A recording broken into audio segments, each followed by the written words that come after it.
जय हिंद, वंदे मातरम। दोस्तों, जैसा कि एक्सरसाइज 4.6 के पहले मैंने एक दो एग्जाम्पल बताए थे और आज हम एक्सरसाइज 4.6 के बाकी के बचे हुए क्वेश्चन और जो एक दो बात हमारी रह गई थी उसको कंप्लीट करेंगे और ये एक्सरसाइज हमारी फिनिश हो जाएगी। पहले ही बता चुका हूँ कि एक्सरसाइज बहुत इंपॉर्टेंट है। बोर्ड एग्जाम में एक क्वेश्चन यहाँ से 6 मार्क्स का आता है। तो ठीक है, देखते हैं। एक्सरसाइज जहाँ शुरू हो रही है वहाँ लिखा है, निम्नलिखित प्रश्नों 1 से 6 तक दी गई समीकरण निकाय का संगत अथवा असंगत के रूप में वर्गीकरण कीजिए। यानी कि which of the following system of equation is consistent और इनकंसिस्टेंट। कंसिस्टेंसी हमें बतानी है कि आखिरकार क्या कंसिस्टेंट होगा और क्या नहीं होगा। ऐसा काम तो हम पहले भी कर चुके हैं, लेकिन वहाँ सिर्फ और सिर्फ मैट्रिक्स के बारे में काम करते थे और यहाँ इक्वेशन दी हुई है, तो कोई बड़ी बात नहीं है। देखो, बहुत आसानी से समझ लेंगे। पहला क्या है, क्वेश्चन नंबर फर्स्ट, बोलना तो एक बार फर्स्ट सवाल। 2x x प्लस 2y, हाँ 2, हाँ 2x प्लस 3y 3। अब ये इक्वेशन हमारे पास दी हुई है। एक इक्वेशन होती है तो उसे बोलते हैं इक्वेशन, और दो इक्वेशन होती हैं तो हम उसे बोलते हैं पेयर ऑफ इक्वेशन या सिस्टम ऑफ इक्वेशन, समीकरण निकाय बोलते हैं। कहना चाह रहा है कि ये समीकरण निकाय संगत है या असंगत है। तो बहुत आसान है, क्या करना होगा, देखो मुश्किल काम नहीं है। सबसे पहले दी गई समीकरण निकाय को ax = b के रूप में लिखने पर, यही तो काम हमने किया था भाई। ठीक है, जब हम ऐसा कर देंगे तो यहाँ से हमारे लिए a की वैल्यू क्या आने वाली है, 1 2 2 3। x की वैल्यू हमारे पास कितनी मिल जाएगी, x, y, क्योंकि दो ही वेरिएबल हैं, और b की वैल्यू हमारे पास क्या आ जाएगी, 2 और 3। बात क्लियर है। अब ये मैट्रिक्स यानी ये जो समीकरण है, समीकरण निकाय है, ये संगत होगा या असंगत होगा, इस काम को कौन बताएगा, मैट्रिक्स बताएगा, आव्यूह बताएगा। अब देखो ध्यान से, जो आव्यूह ए है इसका डिटर्मिनेंट अगर हम निकालेंगे तो 1 2 2 3 होना चाहिए, नहीं होना चाहिए। तो डिटर्मिनेंट ऑफ ए की वैल्यू कितनी आएगी, 3 - 4 = -1। तो since determinant of A not equal to 0, अगर डिटर्मिनेंट ऑफ ए 0 नहीं आया तो हम लिख देंगे कि अतः समीकरण निकाय कैसा है, संगत है। क्योंकि सारी की सारी बात या सारी कहानी किसके ऊपर डिपेंड करेगी, डिटर्मिनेंट्स ऑफ ए के ऊपर। अगर डिटर्मिनेंट्स ऑफ ए 0 आ गया तो इस बात का मतलब है इसका इन्वर्स नहीं निकल पाएगा, और अगर इन्वर्स नहीं निकल पाएगा तो इस वाली इक्वेशन को ax = b जो लिखा है, क्या इसको हम सॉल्व कर पाएंगे, सॉल्व भी नहीं कर पाएंगे। तो क्या x और y की वैल्यू मिल पाएगी, नहीं मिल पाएगी। तो इस बात का मतलब ये हुआ कि हमें सिर्फ और सिर्फ डिटर्मिनेंट ऑफ ए चेक करना है। अगर डिटर्मिनेंट्स ऑफ ए हमारा 0 नहीं है तो हमारी इक्वेशन कैसे, समीकरण निकाय कैसा होगा, संगत होगा। और इन केस अगर 0 आ जाए तो कैसा हो जाएगा, असंगत हो जाएगा। संगत असंगत, बस इतनी सी बात बतानी है।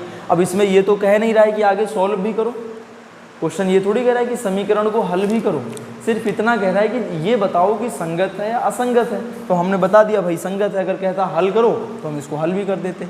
हल करके देखें, इसे सॉल्व करके देख रहे हैं। अब देखो, सॉल्व करने के लिए हमें क्या चाहिए, डिटर्मिनेंट्स ऑफ ए तो हमारा निकल गया। अब हमें इन्वर्स भी तो चाहिए होगा ना ए का। तो इन्वर्स निकालने के लिए मुझे क्या करना पड़ेगा, एडजॉइंट और निकालना पड़ेगा। तो एडजॉइंट निकाल लेते हैं फटाफट। अब देखो, एडजॉइंट ऑफ ए 2/2 के मैट्रिक्स का एडजॉइंट डायरेक्ट निकाल लेते हैं।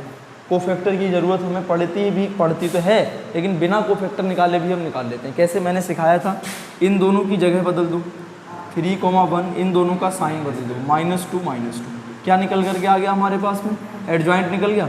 एडजॉइंट निकलते ही इन्वर्स निकाल लेंगे, और इन्वर्स का फॉर्मूला क्या यही होता है। तो इसकी वैल्यू हमारे पास कितनी है, -1 है नहीं भाई, इसकी वैल्यू 1/-1 ही तो है। तो ये आएगा तो -1 ही, और एडजॉइंट हमारे पास 3 -2 -2 1, माइनस अंदर मल्टीप्लाई कर लेगा तो कितना बचेगा, -3 2 2 -1, क्या है ये, इन्वर्स है। अब चूंकि हम जानते हैं, क्या जानते हैं, ax = b है, x की वैल्यू क्या, a इन्वर्स इंटू b नहीं होनी चाहिए। तो x तो हमारा हो जाएगा x, x भाई हो जाएगा क्योंकि दो ही वेरिएबल है। ए इनवर्स की वैल्यू हमारे पास कितनी है -3 2 2 -1 और बी की वैल्यू हमारे पास कितनी है, बी की वैल्यू है 2 और 3। कोई दिक्कत वाली बात किसी को? सॉल्व कर लो उसे फटाफट। क्या करेंगे देखो, इसकी मल्टीप्लाई इसके साथ, इसकी इसके साथ, तो ये हो जाएगा कितना -6 + 6 और यहाँ पर हमारे पास कितना हो जाएगा 2 दूनी 4 और -3। यही होने वाला है क्या? हाँ या ना? तो ठीक है, इसको सॉल्व करेंगे तो कितना आएगा, यहाँ तो 0 आ जाएगा, यहाँ 1 बचेगा। तो ये किसकी वैल्यू निकली है, x और y की।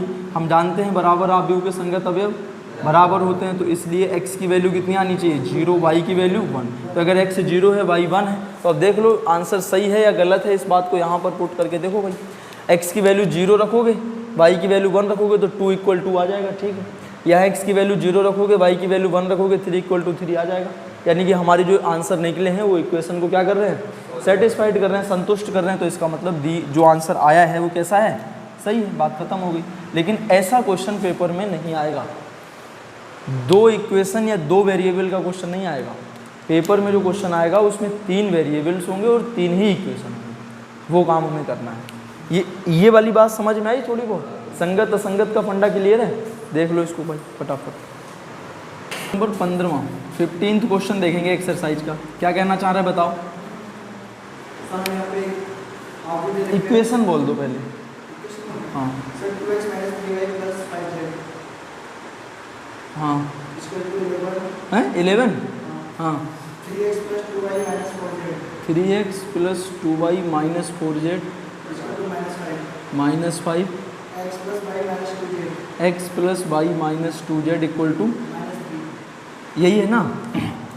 कुछ नहीं कह रहा है क्वेश्चन, बस ये कह रहा है कि यदि a इतना है तो a इनवर्स ज्ञात करो और a इनवर्स के द्वारा समीकरण को हल करो। तो भाई जो a क्वेश्चन ने दिया हुआ है वो कुछ और थोड़ी है, वो इसी इक्वेशन से तो a बनाया है जो हम बनाते थे। देखो मैं क्या कहना चाह रहा हूँ, सुनो ध्यान से। सबसे पहला काम क्या करोगे, समीकरण निकाय को ax = b के रूप में लिखने पर, जब ऐसा लिख लोगे तो a हमारे पास कितना हो जाएगा, a हो जाएगा 2 - 3 5 3 2 - 4 1 1 - 2, यही है ना। x हमारे पास कितना हो जाएगा x/z और b हमारे पास कितना हो जाएगा 11 - 5 - 3। अब देखो जो a दिया हुआ है क्वेश्चन में वो यही तो है नहीं? ध्यान से देख लो, जो a हमको दिया हुआ है वो यही वाला तो a है। अब इस a जब इक्वेशन को हम सॉल्व करेंगे तो क्या हमें a इनवर्स नहीं निकालना पड़ेगा? निकालना पड़ेगा। और वही क्वेश्चन कह रहा है पहले a इनवर्स निकालो फिर इक्वेशन सॉल्व कर दो। तो करते हैं हम सॉल्व। a इनवर्स निकालने के लिए पहले क्या करना पड़ेगा, डिटर्मिनेंट निकालना पड़ेगा। और डिटर्मिनेंट निकालने के लिए क्या करेंगे, 2 ये छूटेगा, 2 दूनी -4 यानी 2 दूनी -4 और ये हो जाएगा हमारे पास +4। तो मेरे हिसाब से 0 आना चाहिए और +3 हो जाएगा तो ये छूट जाएगा, ये छूट जाएगा, -6 और +4 यानी कुल मिला के -2 हो जाएगा। समझ पा रहे हो? और उसके बाद में +5 तो ये छूट जाएगा, ये छूट जाएगा, 3 और -2 कुल मिला के 1 बन जाएगा। यहाँ से डिटर्मिनेंट ऑफ a की वैल्यू कितनी निकल जाएगी, ये तो 0 हो गया, -6 + 5 यानी -1 आ गया। और चूँकि डिटर्मिनेंट ऑफ a की वैल्यू कितनी है, नॉट इक्वल टू 0। अगर ये 0 नहीं है तो a इनवर्स को हम निकाल सकते हैं, यानी आव्यूह का अस्तित्व है। बात क्लियर हो गई? अब इसके बाद हमें क्या निकालना पड़ेगा, कोफैक्टर। तो कोफैक्टर निकालने के लिए देखो हमें क्या करना पड़ेगा, कोफैक्टर ऑफ a के कोफैक्टर निकालेंगे तो पहला a11 यही वाला आता है, a12 यही वाला आता है, +2 हो जाएगा, a13 यही वाला आता है। उसके बाद में a21 मतलब ये, तो ये छूट जाएगा, ये छूट जाएगा, 3 दूनी +6 -5 यानी कि +1 बचेगा, हो जाएगा -1। उसके बाद में a22 ये, और कैसे करोगे? नहीं ऐसे ही करना है, डायरेक्ट करो। a22 ये वाला तो ये छूट जाएगा, ये छूट जाएगा, 2 दूनी -4 और यहाँ हो जाएगा -5 तो -4 -5 -9 a23 ये वाला तो ये छूट जाएगा, ये छूट जाएगा। इसकी मल्टीप्लाई इसके साथ 2 और इसकी मल्टीप्लाई इसके साथ में +5 हो जाएगा तो ओवरऑल -5 आएगा। a31 ये वाला तो ये छूटेगा ये छूटेगा 3 4 तियाँ 12 और माइनस का 10 प्लस का 2 हो जाएगा A32। ये वाला तो ये छूटेगा 4 दूनी माइनस का 8 और माइनस का 15 यानी -23 हो जाएगा प्लस का 23 और A33 ये वाला तो ये छूट जाएगा 2 दूनी 4 और प्लस का 9 तो 9 और 4 कितना हो जाएगा 13। तो ए कोफैक्टर निकल गए। कोफैक्टर के बाद में क्या निकालना है एडजॉइंट ऑफ ए और एडजॉइंट ऑफ ए कैसे निकालेंगे लेटी हुई लाइनों को खड़ा कर देना है 0 2 1 -1 -9 -5 2 23 और 13। बात क्लियर है। इतना सब कुछ करने के बाद फिर हमें क्या निकालना पड़ेगा ए इन्वर्स। चूँकि हम जानते हैं ए इन्वर्स की value 1 determinants of A into adjoint of A होती है तो ए इन्वर्स तो रहा ये और 1 डिटर्मिनेंट ऑफ ए की वैल्यू -1 एडजॉइंट की वैल्यू हमारे पास कितनी है 0 -1 2 2 -9 23 1 -5 13 माइनस अंदर मल्टीप्लाई कर लेगा तो ए इन्वर्स कितना हो जाना चाहिए 0 1 -2 -2 9 -23 -1 5 -13 यही तो होगा। अब सिंस हम जानते हैं A X is equal to B तो x is equal to A inverse into B नहीं होना चाहिए। x की वैल्यू हमारे पास कितनी है x/z। ए इन्वर्स क्या हम निकाल चुके हैं 0 1 -2 -2 9 -23 -1 5 -13 कोई दिक्कत वाली बात नहीं। अब इसके बाद हमें क्या करना है और b हमारे पास कितना है b है 11 -5 -3 इनकी मल्टीप्लाई करके देख लेनी हमें। जब हम इनकी मल्टीप्लाई करेंगे तो x/z तो x की वैल्यू हो गई। इनकी मल्टीप्लाई करने पर देखो कितना आएगा 0 0 हो जाएगा -5 और इसकी मल्टीप्लाई करेंगे तो कितना आ जाएगा प्लस का 6 यानी -5 + 6। इसकी मल्टीप्लाई इसके साथ करेंगे 11 दूनी माइनस का 22 और इसकी मल्टीप्लाई इसके साथ करेंगे तो कितना आ जाएगा 9 पंजे 45 और इसकी मल्टीप्लाई इसके साथ करेंगे तो 23 तियाँ 69 69 हो जाएगा। इसकी मल्टीप्लाई इसके साथ करेंगे माइनस का 11 इसके साथ करेंगे प्लस का 25 और उसके बाद में इसकी -11 और माइनस का 25 -25 हो जाएगा ये और इसकी मल्टीप्लाई इसके साथ करेंगे तो 13 तियाँ 13 3 जा 39 तो यहाँ से हमारे पास कितना बन करके आएगा 1 और देखो 45 और 22 67 माइनस का और 69 ये तो प्लस का 2 हो जाएगा 25 और 10 35 और एक 36 और यहाँ हो जाएगा हमारे पास में 3। क्या बन के आया x/z की वैल्यू यही तो निकल करके आई और समान आव्यूह के संगत अवयव बराबर होते हैं तो इसलिए क्या हो जाए ये बात लिख देना पेपर में इसको लिख दिया करना। क्या लिखोगे चूँकि हम जानते हैं कि समान आव्यूह के संगत अवयव कैसे होते हैं बराबर होते हैं। समान आव्यूह के संगत अवयव बराबर होते हैं इसलिए x की वैल्यू 1 y की वैल्यू 2 और z की वैल्यू 3 और यही हमारे क्वेश्चन का आंसर है। और अगर हमें कोई डाउट है कि यही आंसर है या सही है या गलत है क्या करना है सेटिस्फाइड करा लो। x की जगह 1 रखोगे इसकी जगह माइनस इसकी जगह 2 3 तो 1 रखोगे तो 2 और 3 रखोगे तो कितना हो जाएगा 15 5 तियाँ 15 और 2 17 और 17 में से 6 चले जाएंगे तो कितना बचेगा 11 बचेगा। तो यही हमारे क्वेश्चन का आंसर है। बात पकड़ में आई नहीं। तो इसी तरह सारे काम हमको करने हैं कि सबसे पहले इक्वेशन को ax = b में लिख लो, डिटर्मिनेंट निकाल दो, एडजॉइंट निकाल दो, इन्वर्स निकाल दो और इन्वर्स निकालने के बाद में आपस में मल्टीप्लाई करोगे तो हमारा आंसर आ जाएगा। क्लियर हो रही है बात? देख लो इसको फटाफट। देखो 16वां क्वेश्चन कह रहा है कि 4 किलो प्याज 3 किलो गेहूँ और 2 किलो चावल का मूल्य 60 रुपये, 2 किलो प्याज 4 किलो गेहूँ और 6 किलो चावल का मूल्य 90 रुपये, 6 किलो प्याज 2 किलो गेहूँ और 3 किलो का मूल्य 70। मतलब फीलिंग आ रही है सब्जी बेच रहे हैं जैसे है। आव्यूह विधि द्वारा प्रत्येक का मूल्य प्रति किलोग्राम ज्ञात कीजिए। अब हम मान लेंगे थोड़ी देर के लिए, क्या मानेंगे? सबसे पहले हमें क्या दिया है? गेहूँ चावल क्या दिया है? हाँ इक्वेशन बनाएंगे, पहले लिखना भी तो पड़ेगा। माना प्रति किलोग्राम, पहले प्याज है ना, या हाँ माना प्रति किलोग्राम प्याज का मूल्य, प्याज का मूल्य हमने कितना मान लिया? x रुपये, यानी x रुपये में 1 किलो प्याज मिल रहा है। फिर हम मान लेंगे कि माना प्रति किलोग्राम क्या है, चावल, गेहूँ है। दूसरे नंबर पे गेहूँ है, तो गेहूँ का मूल्य हमने कितना मान लिया, 22 रुपये। तीसरे बार में हमको क्या दिया हुआ है, चावल, तो प्रति किलोग्राम चावल का मूल्य हमने कितना मान लिया भाई, Z रुपये। कोई दिक्कत वाली बात नहीं। अब यहाँ से देखो फर्स्ट कंडीशन, जब फर्स्ट कंडीशन लगाओगे तो 1 किलो चावल का मूल्य, ध्यान से देखना, सॉरी 1 किलो प्याज का मूल्य अगर X रुपये है तो 4 किलो प्याज का मूल्य कितना हो जाएगा, 4X। दूसरी बार क्या दिया हुआ है, गेहूँ कितना है पहली बार में, 3 किलो गेहूँ, 1 किलो गेहूँ 22 रुपये का, तो 3 किलो गेहूँ 3Y का, हाँ या ना। और चावल कितना दिया है, 2 किलो। अगर 1 किलो का Z है तो 2 किलो का कितना हो जाएगा, 2Z।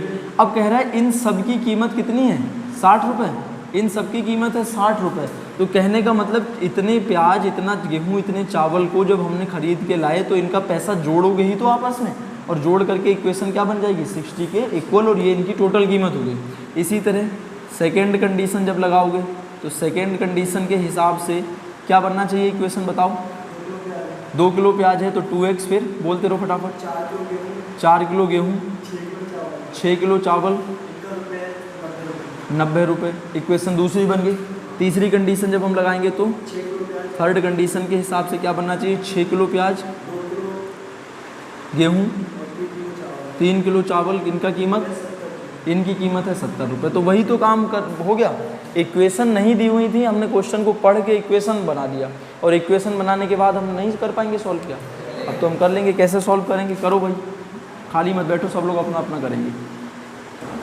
सबसे पहला काम, समीकरण निकाय को Ax = B के रूप में लिखने पर, तो यहाँ से हमारे पास A की वैल्यू आ जानी है 432, 246, 623, और यहाँ से हमारे पास x की वैल्यू आ जानी है x/z, और यहाँ से हमारे पास b की वैल्यू आ जानी है 60, 90 और 70। तो जब a निकल गया तो हम क्या करेंगे, डिटर्मिनेंट ऑफ a निकाल देंगे। तो कितना आएगा, 4, ये छूट जाएगा, ये छूट जाएगा, 4 तियाँ 12 और माइनस का 12 यानी कि 0। उसके बाद में दूसरा एलिमेंट लेंगे तो 3 आ जाएगा, ये छूटेगा, ये छूटेगा, 2 तियाँ 6 और 6 छंग 36, तो माइनस का 30 आ जाना चाहिए। और उसके बाद में 2 ले लेंगे तो ये छूट जाएगा, ये छूट जाएगा, 2 दूनी 4 और माइनस का 24 यानी माइनस का 20 हो जाएगा। तो ओवरऑल यहाँ से हमारे पास बचेगा प्लस का 90 और यहाँ बच जाएगा हमारे पास में माइनस का 40 यानी प्लस का 50 हो जाएगा डिटर्मिनेंट ऑफ ए। चूँकि determinant of A not equal to 0 इसीलिए इसका अस्तित्व भी हो जाएगा। अब हमें निकालना है कोफैक्टर। तो कोफैक्टर ऑफ ए जब हम निकालेंगे तो सबसे पहले a11 हमारे लिए 0 ही मिलेगा, a12 हमारे लिए -30 आया है तो +30 बन जाएगा, a13 हमारे लिए माइनस का 20 ही रहेगा, a21 मतलब ये वाला तो ये छूटेगा, ये छूटेगा, 3 तियाँ 9 और यहाँ से हो जाएगा माइनस का 4 यानी 5 आएगा लेकिन हो जाएगा -5। a22 जब हम निकालेंगे ये वाला तो ये छूट जाएगा, ये छूट जाएगा, 4 के तियाँ 12 और 6 ये हमारा 0 हो जाएगा। a23 जब हम निकालेंगे तो ये वाला ये छूट जाएगा, ये छूट जाएगा, ये छूट जाएगा, ये छूट जाएगा, 4 दूनी 8 और 6 तियाँ माइनस का 18 यानी -10 होना चाहिए लेकिन प्लस का 10 हो जाएगा। a31 जब हम निकालेंगे ये वाला तो ये छूटेगा, ये छूटेगा, 6 तियाँ 18 माइनस का 8 प्लस का 10 हो जाएगा। a32 जब हम करेंगे ये वाला तो ये छूट जाएगा, ये छूट जाएगा, 6 चौक 24 माइनस का 4 माइनस का 20 बच जाएगा। a33 जब हम निकालेंगे ये वाला ये छूट जाएगा, ये छूट जाएगा, 4 चौक 16 और 3 दूनी 6 तो प्लस का बचेगा 10। अब जैसे ही हमारे पास में क्या निकल गया, ये निकल गया है कोफैक्टर, तो हम निकाल देंगे तुरंत एडजॉइंट। एडजॉइंट ऑफ ए हमारे लिए कितना बन जाएगा, ये आएगा हमारे पास 0 30 20, 0 30 माइनस का 20 -5 0 और 10, -5 0 और 10, 10 माइनस 20 10, 10 माइनस 20 10। एडजॉइंट निकलने पर हम क्या निकाल देंगे, इन्वर्स। इन्वर्स निकालने के लिए क्या करना पड़ेगा, 1 डिटर्मिनेंट ऑफ ए, सीधे सीधे वैल्यू रखता हूँ, डिटर्मिनेंट ऑफ ए मतलब 50 और यहाँ हमारे पास कितना बचेगा 0 30 माइनस 20 -5 0 10 और यहाँ बचेगा 10 माइनस 20 10। एडजॉइंट इन्वर्स सब कुछ निकल गया। अब सिंस हम जानते हैं कि A X is equal to B है, इसलिए क्या होना चाहिए, x is equal to A inverse into B. जब मैं x की वैल्यू यहाँ निकालूंगा, x मेरे पास कितना हो जाएगा, x बाई जेड, और a इनवर्स मेरे पास कितना है 1/50, और यहाँ है मेरे पास 0 30 माइनस 20, 0 30 माइनस 20, और उसके बाद में -5 0 10, और यहाँ है 10 माइनस 20 और 10, और b की वैल्यू हमारे पास कितनी है 60 90 और 70। बस इनकी मल्टीप्लाई कर देंगे, आंसर आ जाएगा 1/50। ये रहा, 0 मल्टीप्लाई करेगा 0, और ये करेगा तो हमारे पास कितना हो जाएगा 9 पंजे 45, और ये करेगा तो कितना हो जाएगा 10 700, और ये मल्टीप्लाई करेगा तो 6 तियाँ 1800, और 0 तो 0 ही हो जाएगा, और यहाँ हो जाएगा 1400। ठीक, और उसके बाद में ये हो जाएगा हमारे पास 1200, ये करेगा तो हो जाएगा 900, और ये करेगा तो हो जाएगा 700। ठीक, अब यहाँ पर हमारे पास बचेगा 1/50, यहाँ कितना बचना चाहिए 700, यानी 250 बच जाएगा। यहाँ हमारे पास 18 में से 14 चले गए तो बच जाएगा 400, यहाँ 9 और 7 16, 9 और 7 16, 16 में से 12 चले गए तो 400। अब जब इसकी 50 के अंदर मल्टीप्लाई हम करा देंगे तो कितना बचेगा, यहाँ हो जाएगा 5, यहाँ हो जाएगा 8, और यहाँ हो जाएगा 8। तो x बाई जेड की वैल्यू यहाँ से मिल गई, x बाई और जेड। x की वैल्यू हमारे पास कितनी निकल करके आई है 5, बाई की वैल्यू कितनी निकल करके आई 8, और z की वैल्यू 8। तो हम लिखेंगे इसलिए 1 किलो प्याज का मूल्य, 1 किलो प्याज, 1 किलो प्याज का मूल्य बराबर 5 रुपये। 1 किलो गेहूं का मूल्य, 1 किलो गेहूं का मूल्य बराबर 8 रुपये, और फिर हम लिखेंगे कि 1 किलो चावल का मूल्य बराबर 8 रुपये। और यही हमारे क्वेश्चन का आंसर है। अगर डाउट है तो इक्वेशन को हम सेटिस्फाइड करा के देख लेंगे। 5 8 8, यहाँ 5 रखेंगे तो 4 पंजे 20, यहाँ 8 रखेंगे 8 तियाँ 24, यहाँ 8 रखेंगे 8 दूनी 16, तो कुल मिला के कितना है आया 20 आया, 24 आया और 16 आया। 6 4 10 का 0, 2 2 4 1 5 और 1 6, 60 इक्वल टू 60। यानी कहने का मतलब हो गया कि जो भी आंसर आया वो हमारा ठीक है। तो इस तरीके से हम क्वेश्चन, कोई भी क्वेश्चन है हम आसानी से बना सकते हैं। क्या करना है, सबसे पहले जो क्वेश्चन दिया है उसको पढ़ करके इक्वेशन बनाओ, और इक्वेशन बनाने के बाद में डिटर्मिनेंट निकालो, डिटर्मिनेंट निकालने के बाद में एडजॉइंट निकालो, इन्वर्स निकालो, और जो ए एक्स इक्वल टू बी है उसके ज़रिए से x की वैल्यू बड़े आसानी से हम निकाल सकते हैं। तो ये एक्सरसाइज इन्हीं कुछ सवालों के साथ ख़त्म करते हैं।